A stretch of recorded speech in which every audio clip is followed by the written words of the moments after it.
Oh, You're in charge. You're never late. that's tonight. That's good. Okay, you are live. All right. Are we 5:30? We are. Now that Ms. Ayers has joined us, I'll call the special budget meeting number 1, Monday, February 2nd, to order for budget submissions from external agencies. Most of you probably know me. I'm chairing the meeting tonight as Mr. McDaniel had work obligations elsewhere, so you're stuck with me. But I promise to move us forward as expeditiously as possible while getting all the great information that you all bring. The purpose of tonight's meeting is to give agencies requesting funding support an opportunity to provide information regarding their requests to the board. Our role tonight is to listen, and we may ask questions or hold potential questions we have till later. We received the presentations in the order of those who were able to be here and have signed up. Mr. Harrison, do you have a list going? I do have a list. All right. Yes, sir. So once we have those, then I think we'll check the electronic means as we have to do these days, see if there's anybody on Zoom, and then come back and see if there's anybody that was missed that needs to present.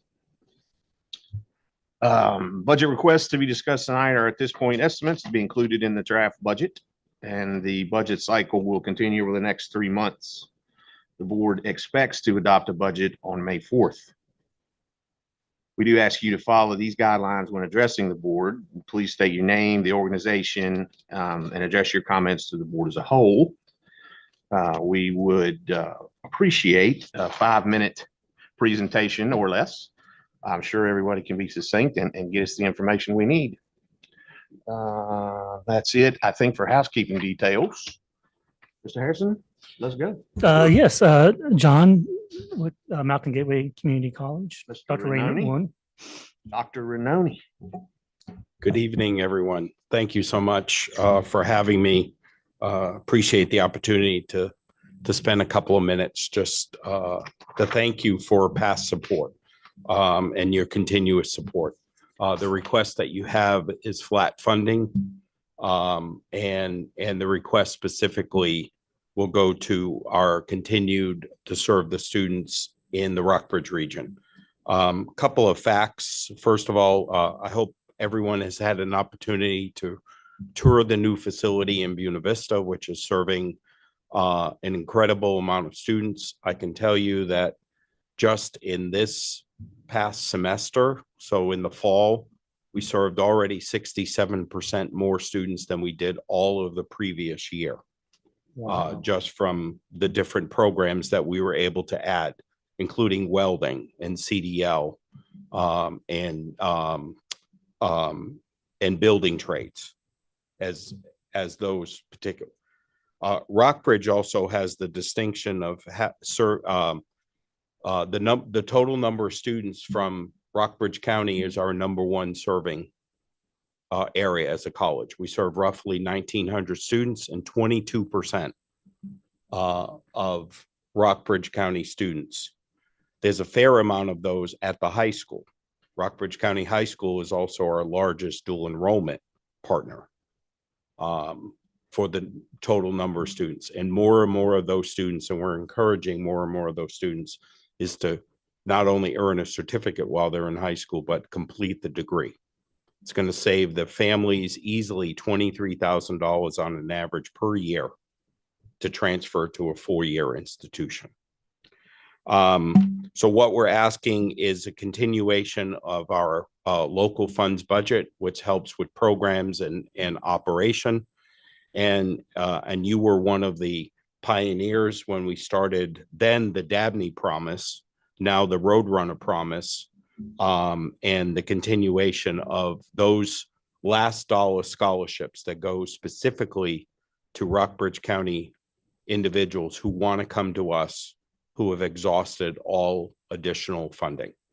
And through our educational foundation and our college, we will award those dollars to help with books sometimes, to help with fees, and specifically for tuition.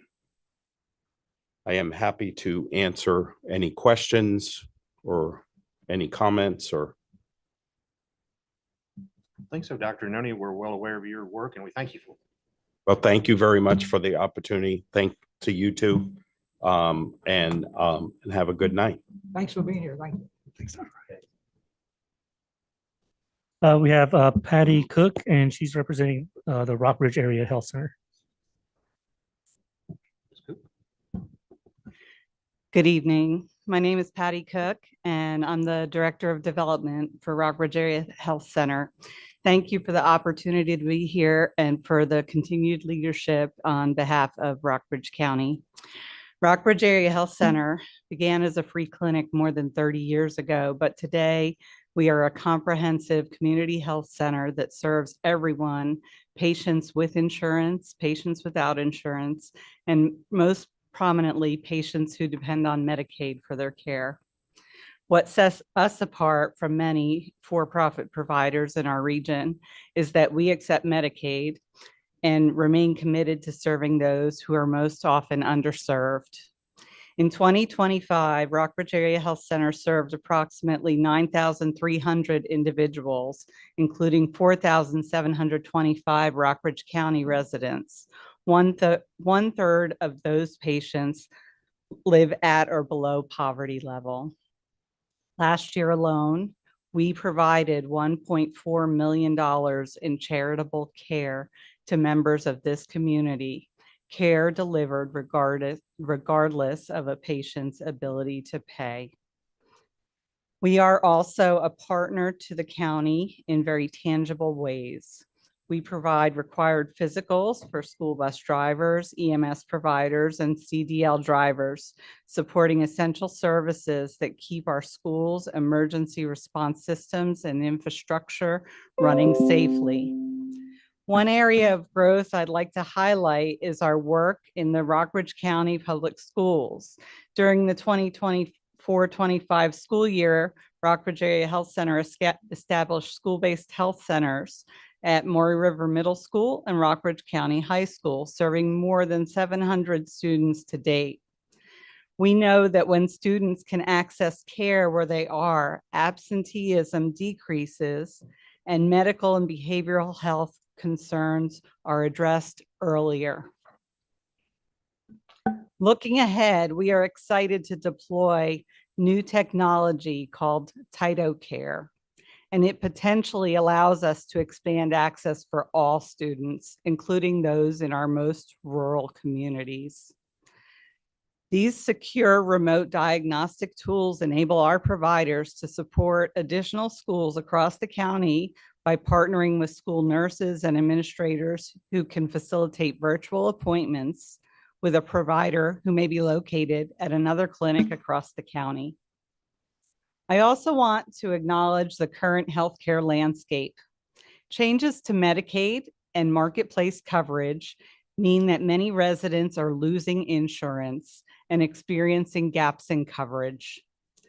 What that means is people will often delay routine care, which leads to higher emergency room utilization and increased costs across the system. A strong, well-funded community health center helps prevent that by providing accessible, cost-effective care before routine issues become crises. While Rockbridge Area Health Center relies on patient revenue, insurance reimbursement, private support, and grant funding, those sources do not fully cover the true cost of delivering comprehensive care. Your support plays a vital role in allowing us to fulfill our mission while remaining financially stable. We deeply value your partnership, and your investment in Rockbridge Area Health Center is an investment in access. It's an investment in prevention and a healthier community for all. Thank you for your time and your consideration and your continued support. I welcome any questions. Thank you, Ms. Cook. Thank you.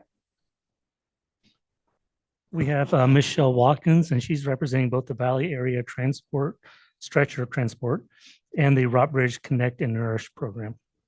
I promise to be brief. Not rats tonight? First time for everything. No, I actually left, you've got Stephanie here. I know, I was just. So briefly, one, I'm very excited to speak on behalf of Valley Area Stretcher Transport. It's a nonprofit 501c3 that was in the making over the course of a few years. We finally began non-emergent stretcher transport services last January, and in 2025, we provided 412 non-emergent stretcher transports, which is very necessary because it allows emergency responders to transport real emergencies. So it's been great to work with them, to work with Priority Transport also. We work very closely, and with Kiwi. During those transports, 90% of our transports were on Medicaid. 7% were not, but they were barely above the scale and within the financial range for which we had requested funding last year and have been able to utilize since we received it in September. And then we have 3% of our transports are private pay, and they're able to cover that cost themselves. But those transports are expected to increase as more people are beginning to be ineligible for Medicaid coverage as benefits are getting cut.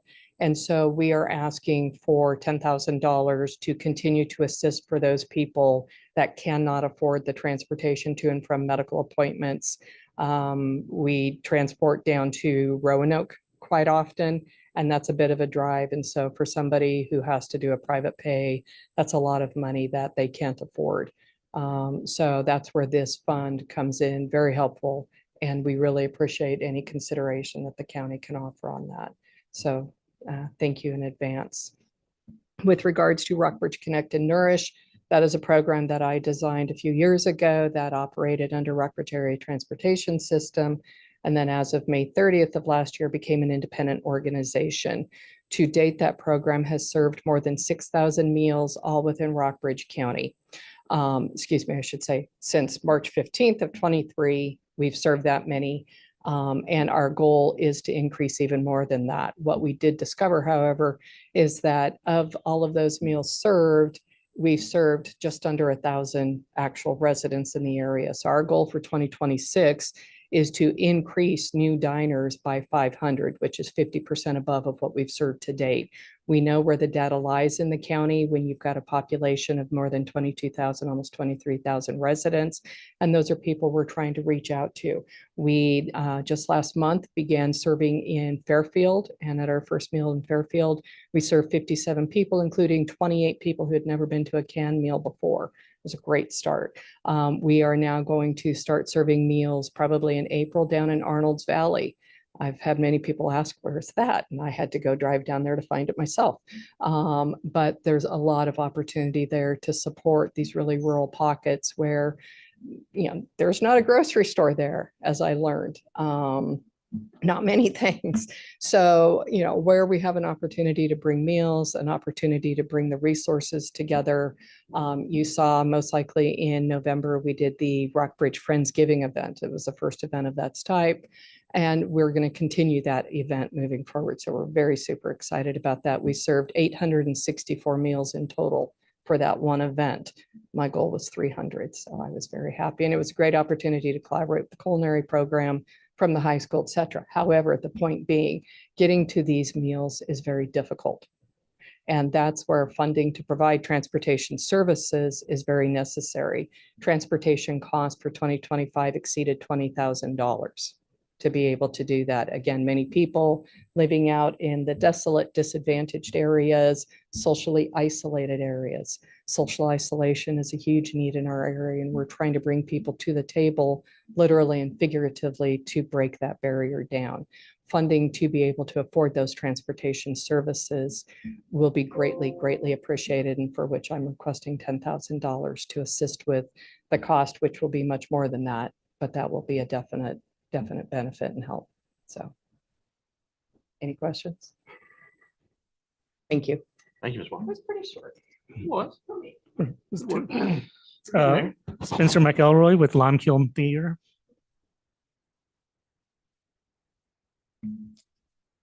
Good evening, Spencer McElroy, Executive Director of Limekiln Theater. I'm joined tonight by our Board President, James Owens, and Jamie Gooden, Director of Marketing, Communications, Development, other duties as assigned. jack of all trades. Thank you for the opportunity. Wanted to give you guys an update since we last spoke. We had a fabulous season last year at Lime Kiln. We had about 9,500 attendees at our concert series, about 6,000 attendees at public and other private events. About 60% of our ticket buyers came from outside of Rockbridge County, providing meaningful tourism benefit. We were very happy to support the Freedom Food Festival again last year. Lime Kiln does the music production for that.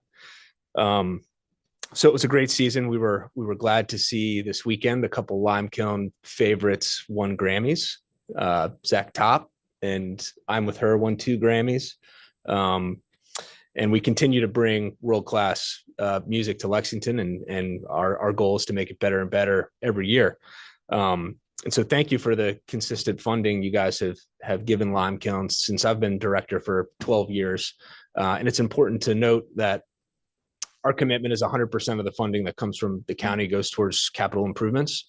And that's a commitment that we followed through with every single year. And every little bit counts. We've totaled about $650,000 of direct spend in the past 12 years on the property.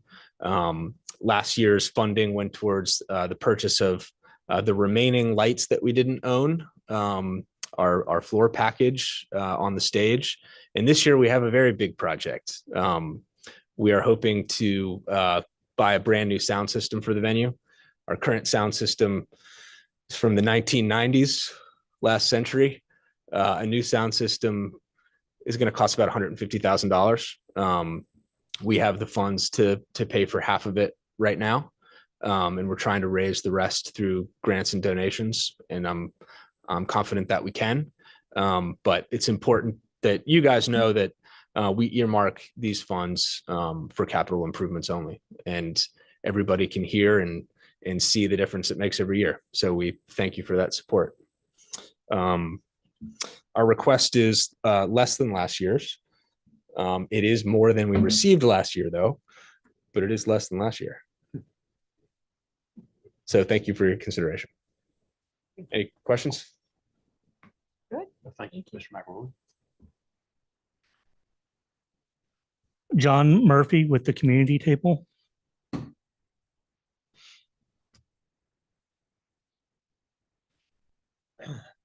Good evening. My name's John Murphy. I'm treasurer of the community table. I believe this is the first time that the community table has come before the county requesting funds. The mission of the community table is to provide nutritious meals in a dignified setting to all of our neighbors.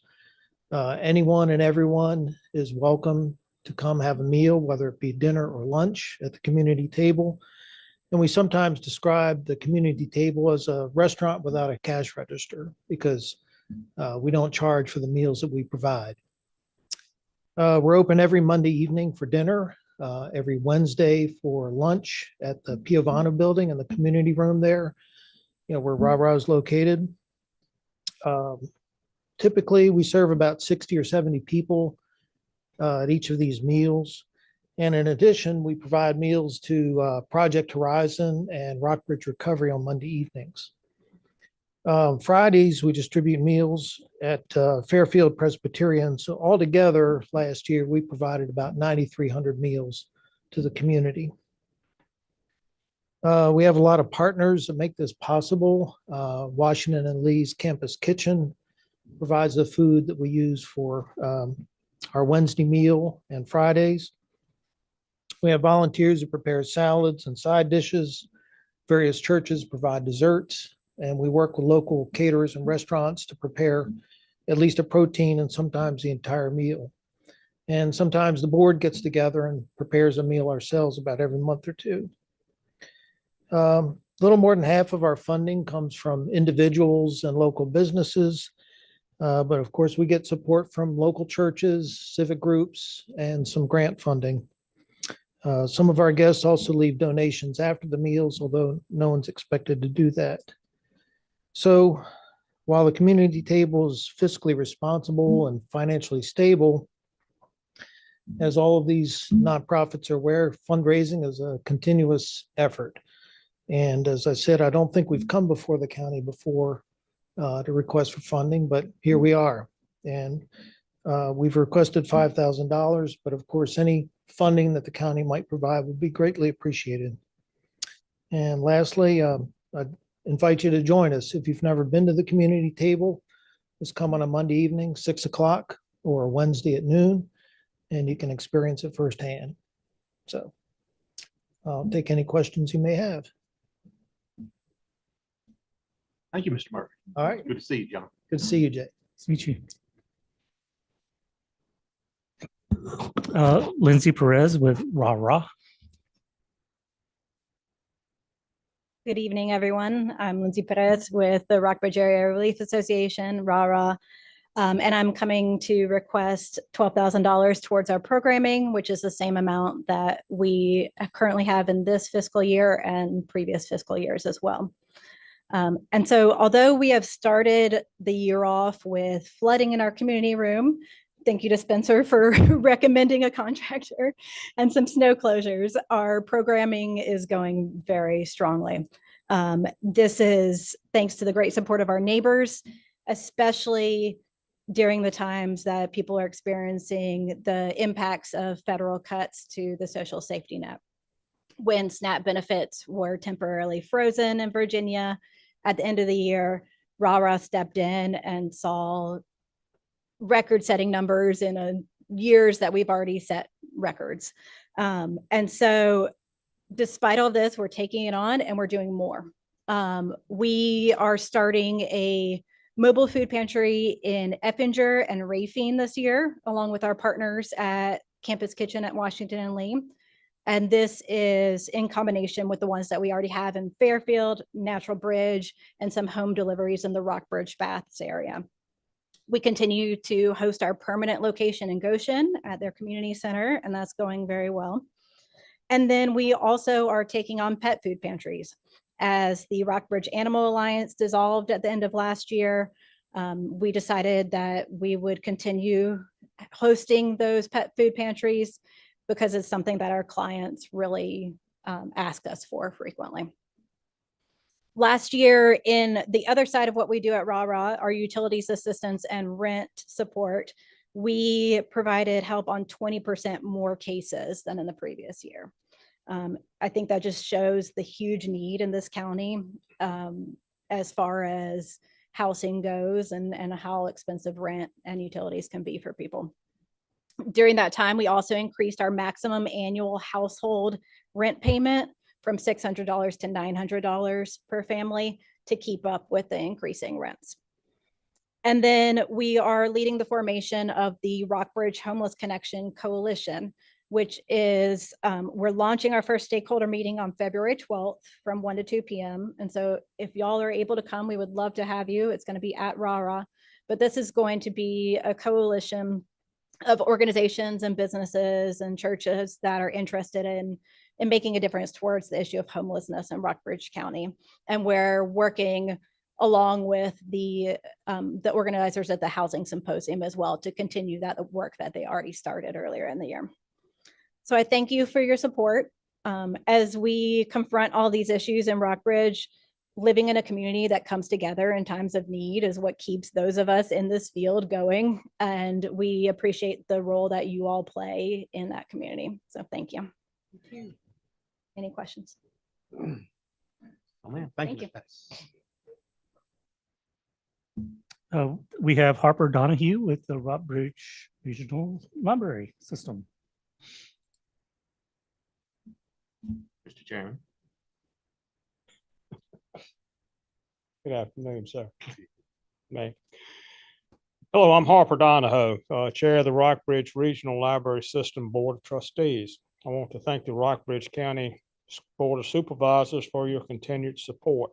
For fiscal year 2027, the Library Board of Trustees request an operating budget of $876,593. The funding increase will include a 3% raise for staff, a staff promotion to assistant director, and an anticipated 10% increase in health insurance costs. The amount for health insurance will be adjusted based on actual cost. Your annual allocation makes it possible to provide much needed literary collections, services, classes, and programs across the region. A library system provides many resources to the communities it serves. For example, the main branch in Lexington is also a United States passport acceptance agency. Library staff are trained by the Department of State agents who handle all aspects of obtaining and renewing passports. All locations in the library system provide notary services. Technology coordinator Shane Clark visits all branches to offer technology assistance to any individual who is requesting an appointment. His help ranges from setting up new email addresses to troubleshooting Kindles and more. Outreach services staff take the bookmobile to all branch communities, travel to many locations within Rockbridge and Bath counties, and participate in community events such as the Palmer Ice Cream Festival and holiday parades. Outreach staff also offers programs at area assisted living facilities, such as armchair, travel adventures, choreography, and crafts. In addition to our preschool and children's programs, all locations provide activities for school-aged children, such as the after-school club and team authors workshop. The Goshen and Glasgow branches both have preschools in their libraries. The library system partners with Rockbridge County to provide space for preschoolers in their own communities so they can begin preparing for school. The Goshen Library provides a clothes closet for those in need and a giving tree at Christmas. They partner with the Lexington Women's Club and individual donors to provide essential household items. The Bath County branch is also a school bus stop where children have a safe environment after school with activities that include homework help. Bath branch also has an occidental as a library pet. People have come from far and wide to see it. It's really kind of freaky looking thing. The Glasgow branch has a local history center and offers programs such as 611 Train, NASA, and local authors. It is also served as a polling center for elections. The Buena Vista and Bath branches offer chat and craft programs that meet monthly and are open to everyone. While Fairfield does not yet have a branch, there are lockers located in the rescue squad for patrons to pick up and drop off their reserved books. The bookmobile also makes regular stops at Dottie's in Fairfield. Our library system is truly a community treasure, and your support is greatly appreciated. We are grateful stewards of all funding. We continue to work to create a library system worthy of our community. Again, thank you for your support. Thank you. Barbara, any questions from here at this point? Thank you, sir. Thank you, sir. Thanks for the information. We got Cheryl Wagner with our tourism office. Hello, Cheryl Wagner. I'm the director of Rockbridge Regional Tourism. I have provided you with a presentation if you'd like to follow along, and I promise to go through it very quickly. Of course, our mission is to promote the Rockbridge region as a destination to visit. We started the tourism program here in 1973. We became a regional tourism program in 2001. Our budget breakdown, salaries and benefits, we have 3 full-time, 9 part-time. Then next is our visitor center and our office administration. We have 3 visitor centers, and I'm just giving you just a few of the line items which we have to pay for that. And then most of our funding goes into marketing our region. Really interesting, just in the past 2 years, we've been using this program called Zartico that could take cell phone data and credit card data and tells us where people are coming from. So the next slide, you can see where they're coming from, mostly Northern Virginia, Mid-Atlantic area. And then the next one, it'll tell you more in more detail. Per Washington, D.C. is number 1. Richmond, Roanoke, Norfolk, New York is up there. Now, The next slide I wanted to show you was about the visitor spend. So this visitor spend by category is they mostly are food and beverage is where the geolocation is showing them. But as far as the amount of money they're spending, it's on gas and transportation. But I think that's because we have 3 truck stops here and those folks don't live here. The next one is about our public relations. We bring in media tours twice a year. Our next one is actually May 3rd through the 6th.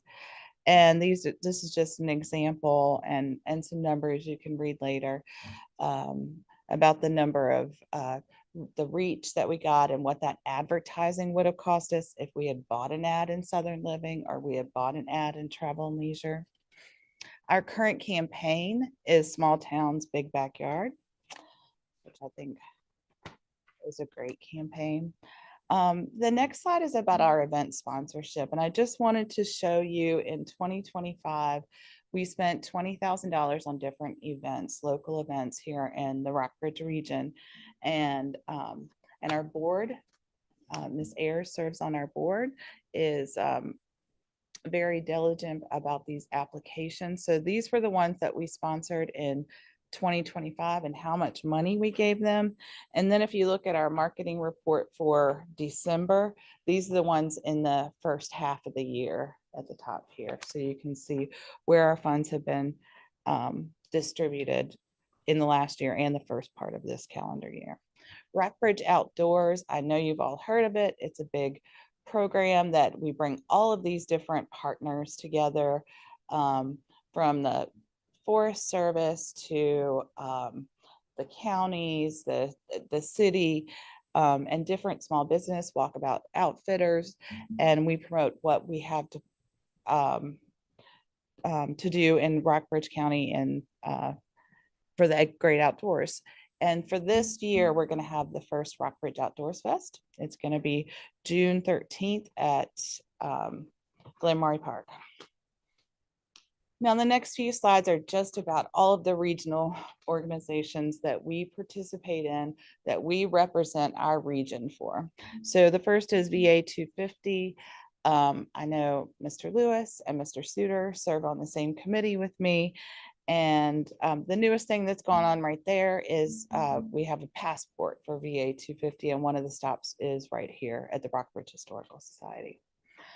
The Shenandoah Beer Works Trail goes from Rockingham County to Rockbridge County, and this is the 10-year anniversary this year.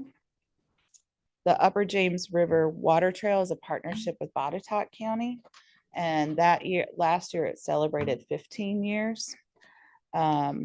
We also are in a regional project with the Shenandoah Valley to promote the valley. And that goes from Winchester to Rockbridge.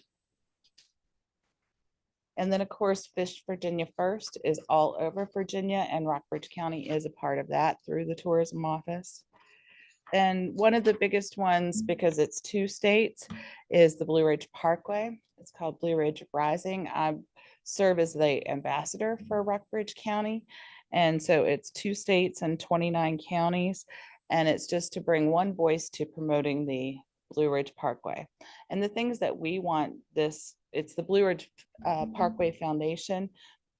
I've spoken with Mr. Suter and Miss Ramsey over in Buena Vista. And the things that we really want them to take care of for us are signage, and to clean up the trails and those kind of things. So I'll be spending some time with them in this month.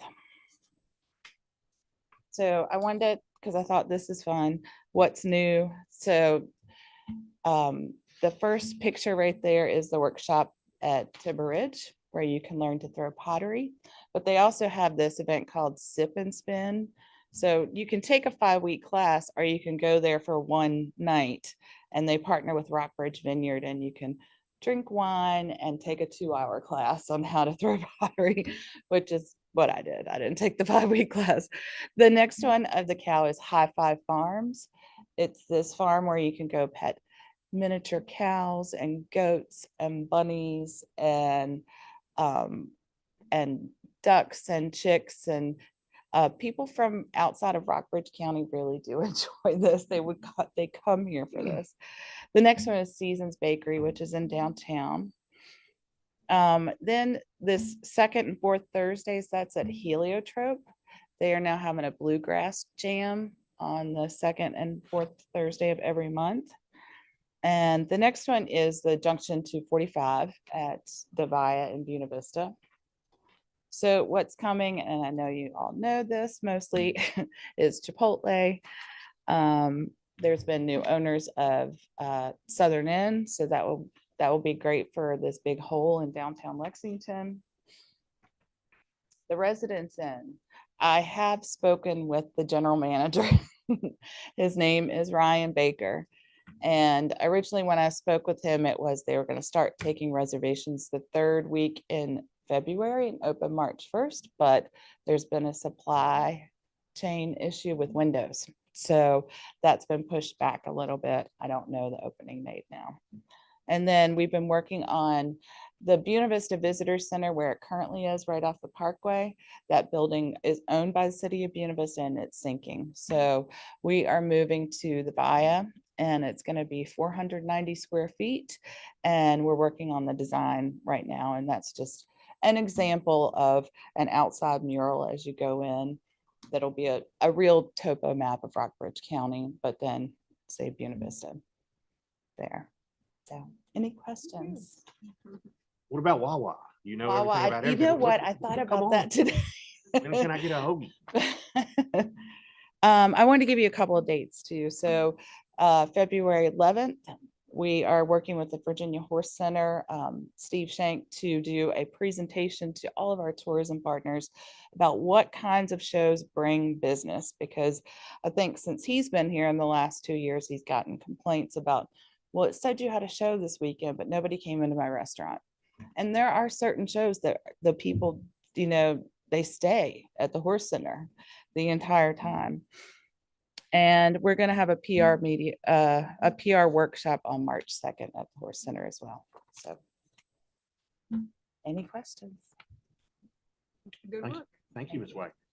I'd like to note that I talked to at least 4 different groups of people in area businesses over the weekend that were here for the BMX. Blue Ridge the BMX National Series.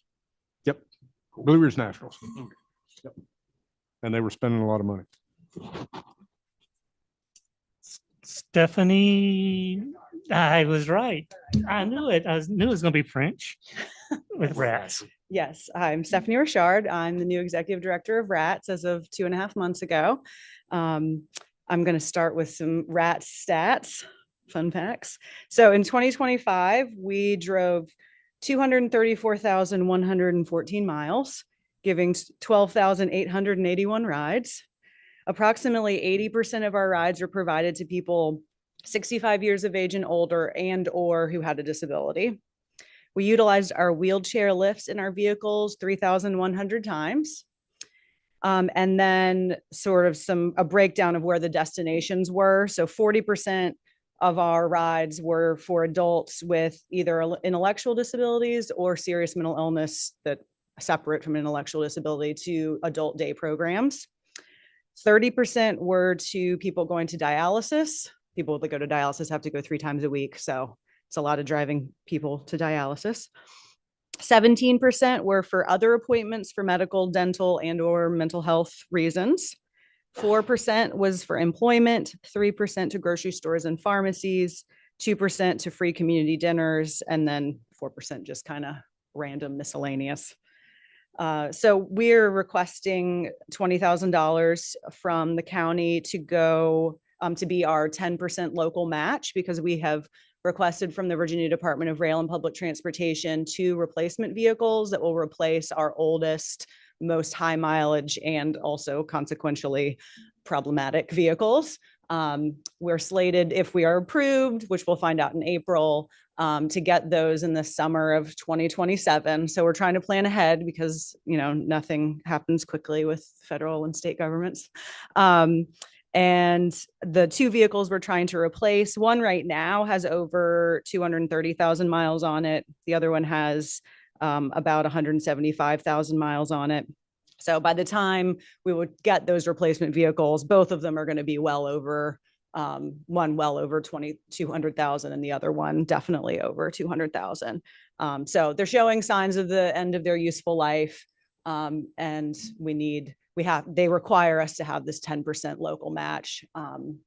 Right now, they are estimating the cost of the vehicles, $99,325 each. And they say, and it's already gone up a little bit since I applied. They said it could keep going up till we order them, but we'll see. Fingers crossed that they kind of maintain that price. So anyway, if you have any questions, wanted to keep it as short as possible on my first rodeo here, but I'm happy to answer questions if you have any. Thank you very much. Thank you, ma'am. Ben Eland with Boxerwood.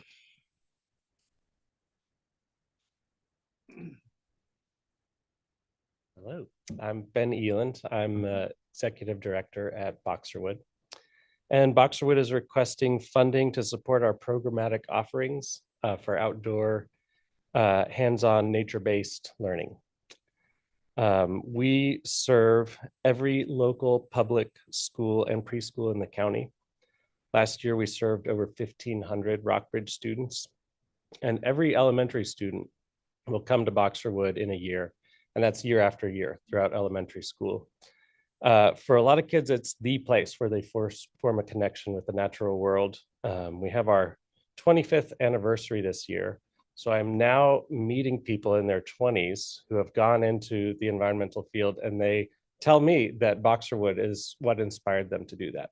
So our impact is far-reaching. We also do tree planting programs throughout the county, recycling, composting, both in schools and setting up people to do composting in their households. And when we get funding from the county, it really enables us to unlock other funds. So last year we brought $200,000 into the county through competitive grants, and those are federal, state, and local grants. We think of our funding model as a stone soup model. We have many partners.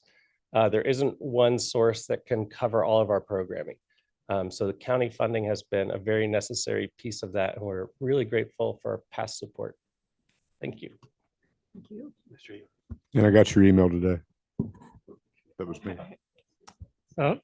Melissa with Valley Program for Aging Services. How you been? Good evening. My name is Melissa Sayer. I'm a case manager with Valley Program for Aging Services, or VPAS. We are the local area agency on aging and a nonprofit organization. We cover every little bit of Rockbridge County, from off of Plank Road, Rockbridge Baths, Goshen, Fairfield, Rafine, everywhere in between. We're there. My car can attest to that it gets around. You probably know us best for our major program, which is Meals on Wheels. That is a program serving homebound seniors, anyone age 60 and up.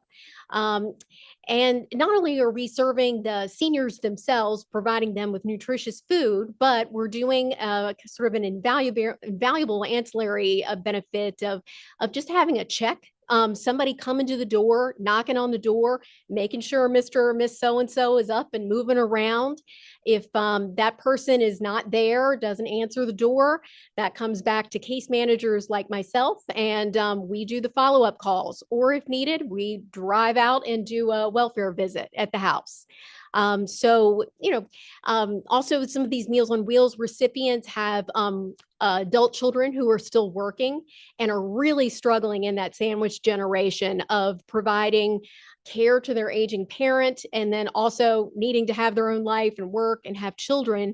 And I cannot express how many of those adult children have said Meals on Wheels was a lifesaver for them, not only for their parents, but for the caregiver themselves. let's see, another really popular program that where it's really in demand is our transportation program, where we're providing free medical transportation, going to the VA down in Salem, going to UVA. And this is impacting not Medicaid recipient folks, but people who are like in that middle area a lot of times where they don't have someone else who can transport them to the doctor. And that's where VPAS comes in. And our drivers with such patience and great spirit drive them all the way to UVA, wait on them, bring them back. Again, free of charge. If the recipient would like to make a donation, that's always appreciated but not required. Our VPAS cafes are great and fun. So that's hitting the other end of our, the more active and involved older adults in Rockbridge County. And that's a fun social opportunity to meet people, get out of the house, have a meal, learn something new, do an activity.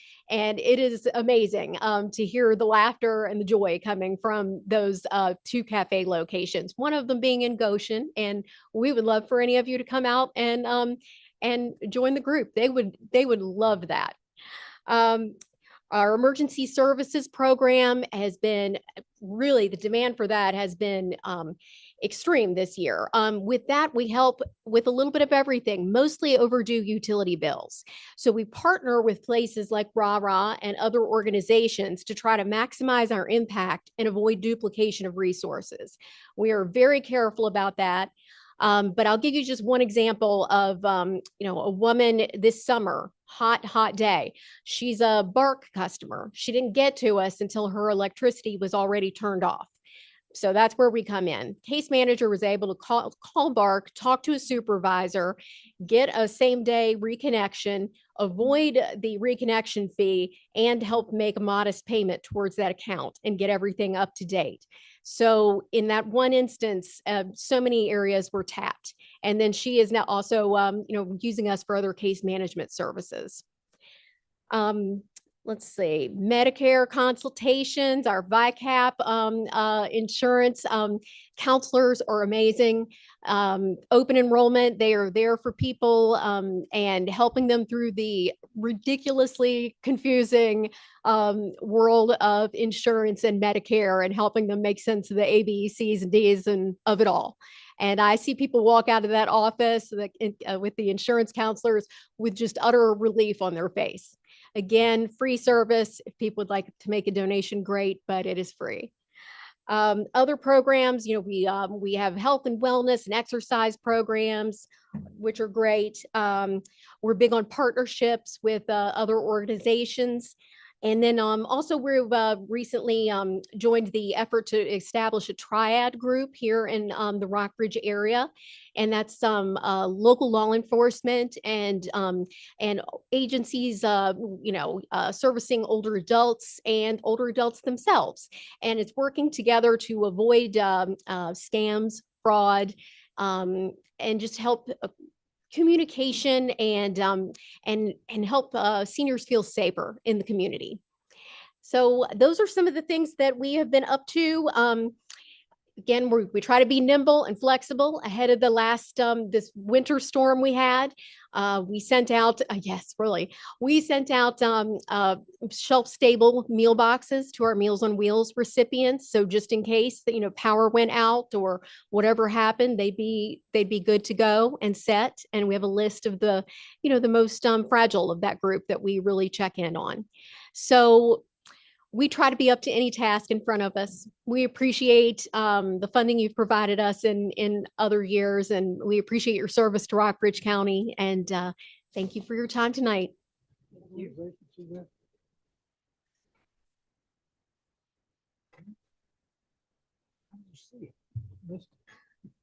We'll get to it. Sure thing. If y'all have any questions, let me know. And if you, like I said, anytime you'd like to visit, we'd love it. Or if you have a client, somebody in the community 16 up who you'd like to refer to us, please send them our way. Thank you. Thank so you. much. Thank you. Mr. Lewis, that is all who is signed up. I did tell Tracy Lyons with the chamber, she wanted to come, but she coaches basketball and they had a rescheduled game today and she needed to be there. And so I told her the board would completely understand that.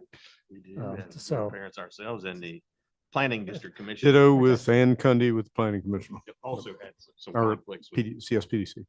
family, so You have anybody on? we understand. Well, Mr. Suter, then back to you for checking the online. Is We there have anybody no with hands raised. hands raised, as they call it? Is there anyone with us this evening that didn't get a chance to speak? Mr. Murphy, you want to go again, just since you stay? I'm kidding. Again. Yeah, no. The Valley Program for Aging, where's it listed? I would like to thank everybody out there, everybody that came. It's always such a joy to hear what's happening and catching up on all the nonprofit organizations, and just really how blessed we are in this community to have not only these organizations, but the incredible people that lead those organizations. So thank you very much.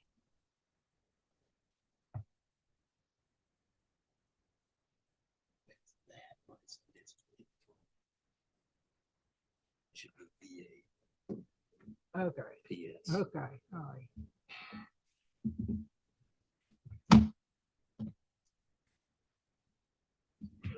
Okay, let's see.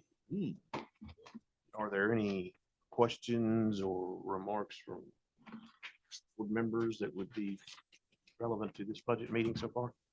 If there's not, then this can conclude the formal part of our budget meeting. As Ms. Ayers already said, we appreciate everybody's attendance and the information provided. We will be meeting constantly to develop another draft budget. I feel like it's Groundhog Day, and well, it is, as a matter of fact. And the rodent didn't do what he was supposed to do either, by the way. Per Ashton's direction, our budget schedule lists the initial budget presentation as Monday, February 23rd at 4:30 for the first presentation of the draft fiscal year 2027 budget.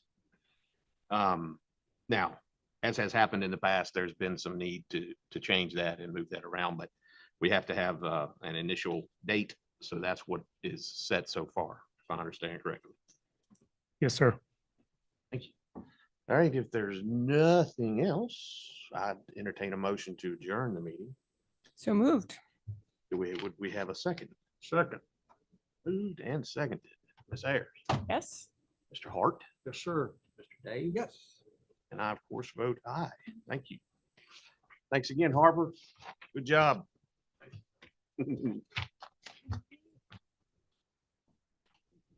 On these